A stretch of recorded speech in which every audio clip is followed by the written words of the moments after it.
মরলে পরে জান্নাত পাবে, এই কথা বলে বলে যদি কেউ ধোঁকাবাজি করে আপনারা সাবধান থাকবেন। এই দেশের রাষ্ট্রের মালিকানা জনগণ ফেরত পাবে সেই 12 তারিখের নির্বাচনের মধ্য দিয়ে। আল্লাহর রহমতে আগামী 12 তারিখ বাংলাদেশে ধানের শীষের একটা ভূমিধস বিজয় হবে ইনশাআল্লাহ।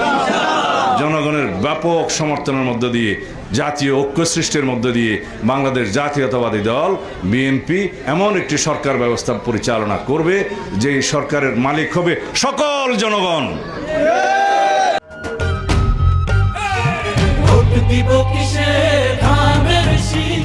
এই দেশের রাষ্ট্রের মালিকানা জনগণ ফেরত পাবে সেই 12 তারিখের নির্বাচনের মধ্য দিয়ে। আর ভোটটা আপনি দিবেন, যাকে খুশি তাকে দিবেন, আপনার পছন্দ অনুযায়ী প্রার্থীকে দিবেন, গণতন্ত্রকে শক্তিশালী করবেন।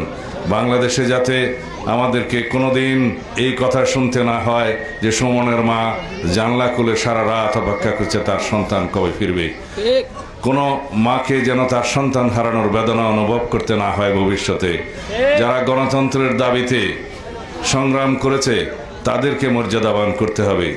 যারা ছাত্র গণ অভ্যুত্থানে 2 চোখের আলো হারিয়েছে, 1 চোখের আলো হারিয়েছে, তার সন্তানদের চোখের মধ্য দিয়ে যেন সেই অন্ধ মানুষ দেখতে পারে যে ভবিষ্যতের গণতন্ত্র শক্তিশালী হয়েছে। বাংলাদেশের মানুষের জন্য আমরা কি পরিকল্পনা করছি, আমাদের কি প্ল্যান আছে, সেটা আমাদের জানানো উচিত।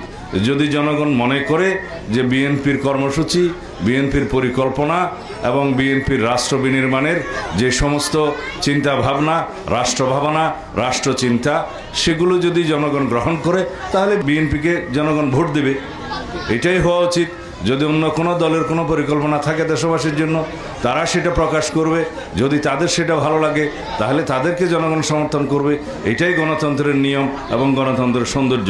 তা না বলে মরলে পরে জান্নাত পাবে এই কথা বলে বলে যদি কেউ ধোঁকাবাজি করে আপনারা সাবধান থাকবেন।